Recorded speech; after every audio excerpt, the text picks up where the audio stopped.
Hello, Alice. Hi, Ian. How are you? Good. How are you? I'm good. This is so exciting to come here again. It's a beautiful day. Yes, it is. And I'm excited too. Yes. But come see. Where do you see this? La la la. But it looks cool, don't you think?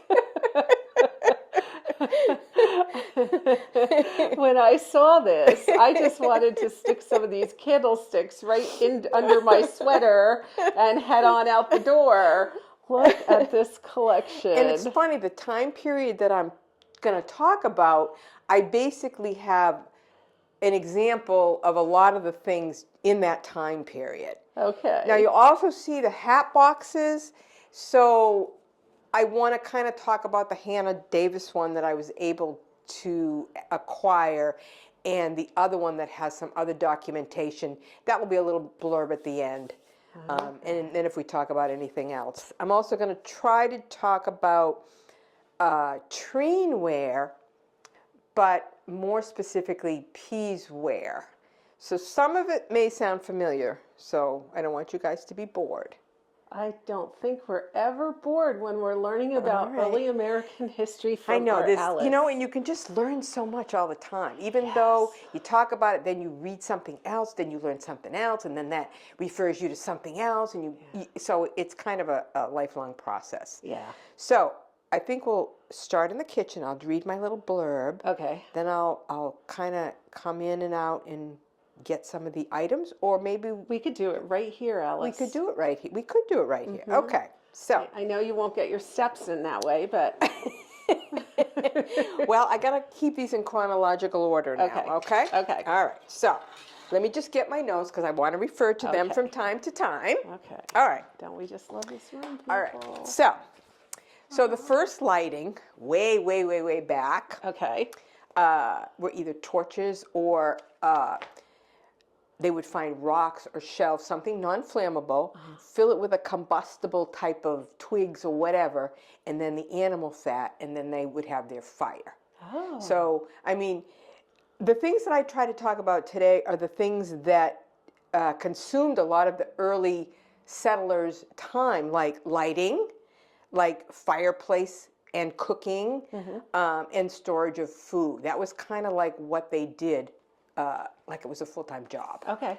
So that was the first lighting. So then, obviously, candle making has been around for years and years. Do you want me to turn the light on?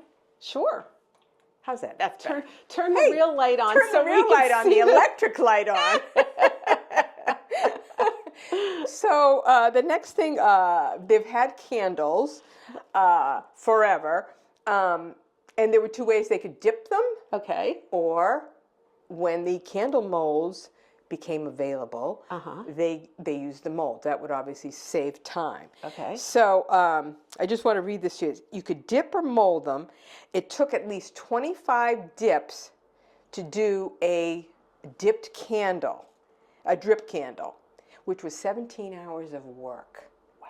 Can you imagine? I mean, that's all they would do. So obviously when the candle molds were made available, it made their work easier. Yeah. And so it was still a lot of work, but way easier than individually dipping it. 17 hours worth of work. So, but they probably did strings of it, right? I'm So sure that, they you know, did, yeah. but can you imagine? Wow. That took 17 hours, Yeah. and it was constant because they'd burn them and then they'd need a new supply. Obviously the candle molds made it a lot easier, so I know you've all seen the candle molds before, but this one is a 2, 4, 6. This is a 12. Okay. Okay, so kind of see it up close. So they were probably thrilled. It was like a modern convenience, you know? And we do the same thing. If we can find something that will do the job faster, free us up some time, we would do it as well. Yeah. And I have other ones, which I'll show you when we get into the kitchen when we're talking about some of the oil lamps. Okay.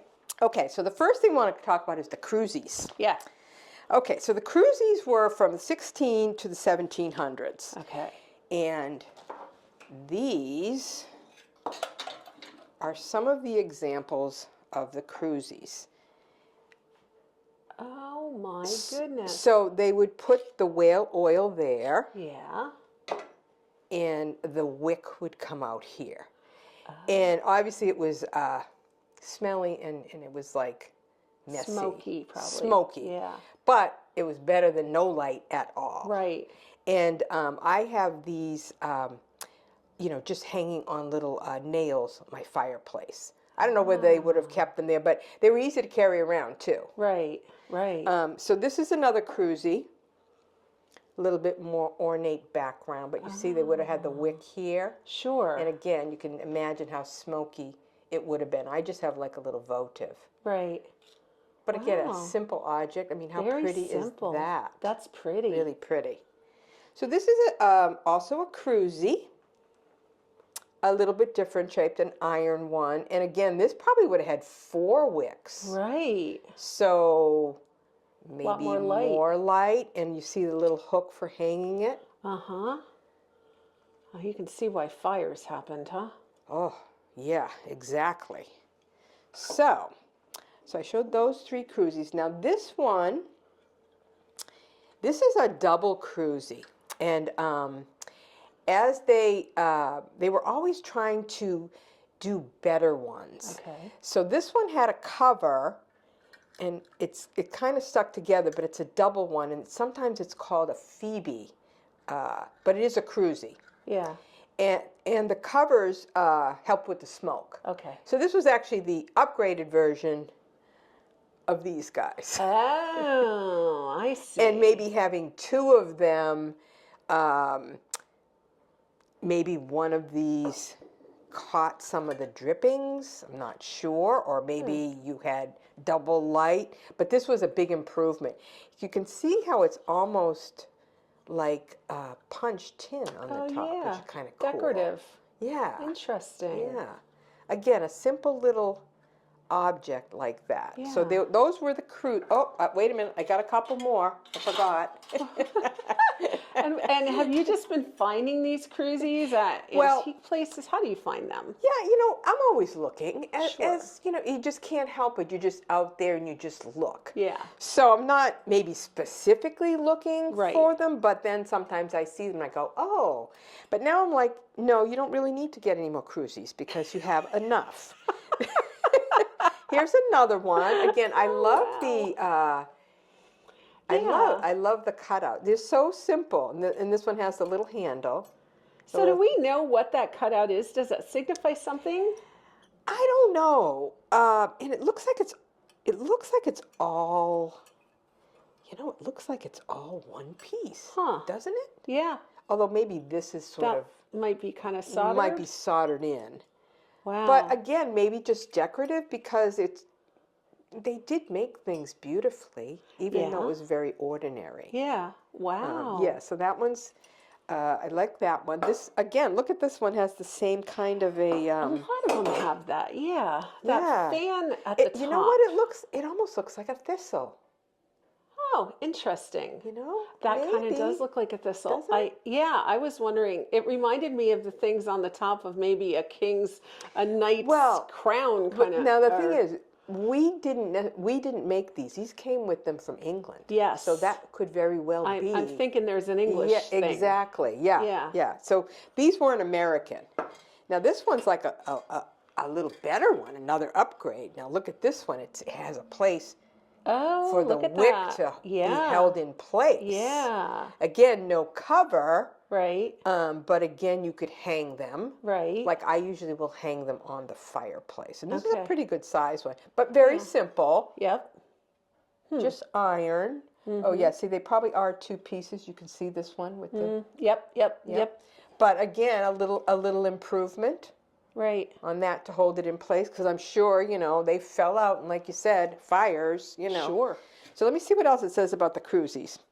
Okay, so, cruzy is from the Scottish word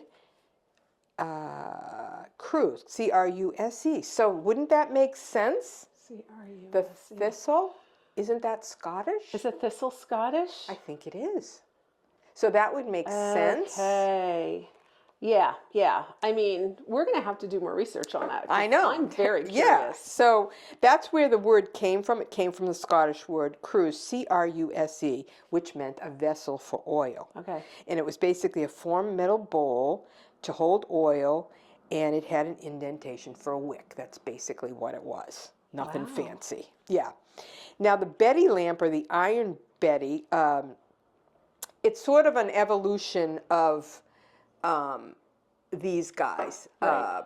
But they had the covers on them. Right. That was the upgrade. So the Betty lamp comes from a word, a German word, besser, which means better. Oh. So it was a better version of the cruisy. Oh. Yeah, that's what that means. So again, these are 1700s.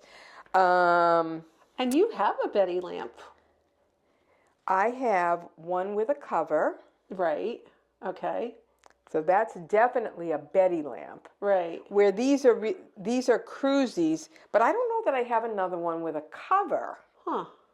But let me show you. Let's go in, and I want to just show you other forms of oil lamps that evolved over time. These are all different forms of oil type lamps. Oh. So those were the simpler, and then I think they were trying to improve them the whole time. I don't know. Oh, yeah, look at that. But that looks like wicks, and you would probably light it, and I don't know I don't even know if this is complete. Huh.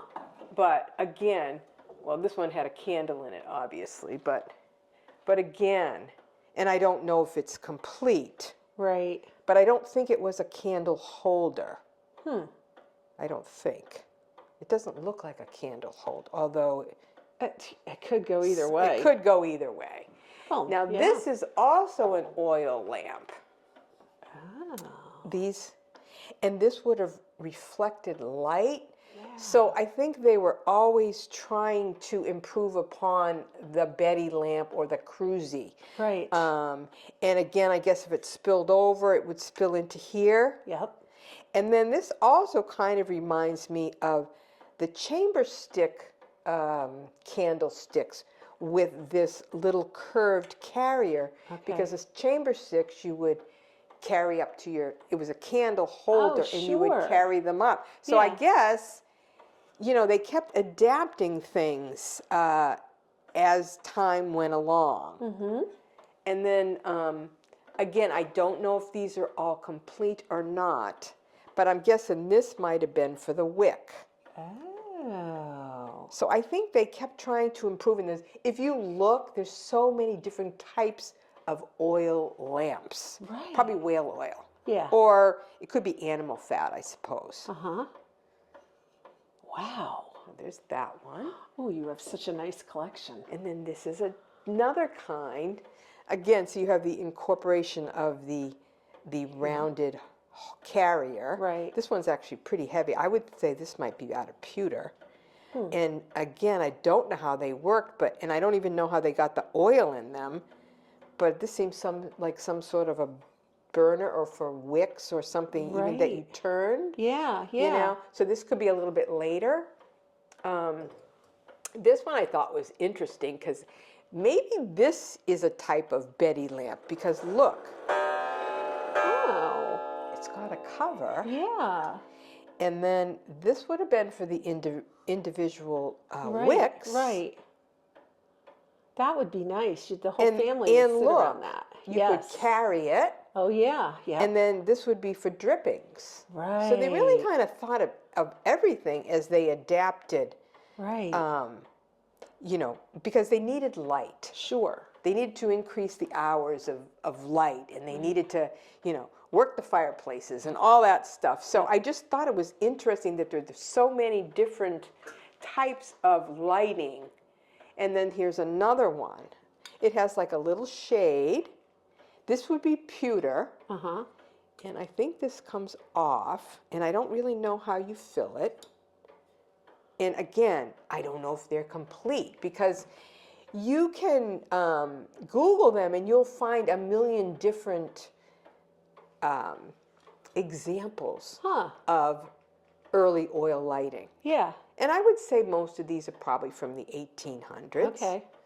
And now we're talking about, just to go back and talk about a candle mold, I think this is a single one. Oh, wow. Which I don't know why you would want to do one. Right. But it's kind of cute. Yeah, it is cute. And then this one again, this one is 2, 4, 6. This is 12. And it did have a handle, but apparently it broke off. And then I do have a very large one. So these were kind of modern conveniences. Yeah, this one has, I think this has, look at how many this one has. Wow. So 1, 2, 3, 4, 5, 6, 9, 24. Wow. You could make 24 candles in that That's one. amazing. Yeah. Wow. When you think of all the work. Yes. Ay, ay, ay. I know. What did they use for the wicks? Just, I don't know, some String? sort of string? Yeah, some sort of string, I would And what guess. did they use for the wax? So the wax was made out tallow, which was animal, like a couple of different kinds of animal fats that they would do whatever they needed to do to it. So I think they said the best kind was like beef and sheep kind of combined, the animal fat. Okay. And the other thing about the candles, they would do a lot of candle making in November because that's the time when they slaughtered the animals. So they would then have the fat from the animals. Okay. And then they would make, Okay. I guess, a year's supply. Yeah. I guess that was a fall thing that they had to do in the fall Wow. because they had to have light. Sure. You know? Sure, for those long, short winter nights. Right, because what long winter nights. The sun goes down at 6, 4. 5, 4, and well, Yeah. they were up at the crack of dawn, Yeah, so that's true. you know. Yeah. So let me just see. Let's see. Candles. Yep. It says the best tallows were a blend of sheep and beef. November being the best time.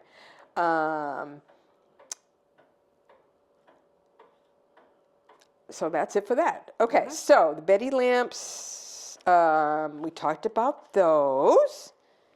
Okay, and then we came in here. Okay, and then the double Betty lamps, which are the Phoebe lamps, which have the covers. But I don't seem to have a lot with the covers. Okay. So I guess if I wanted to continue my collection, Yeah. I might look for the ones with the covers. The good thing about collecting, though, is if you find something that is better, that you love better, you then replace it with something from your collection of lesser value that you feel you can part with. Right. And then you part with it, and someone else gets to enjoy that Right. as well.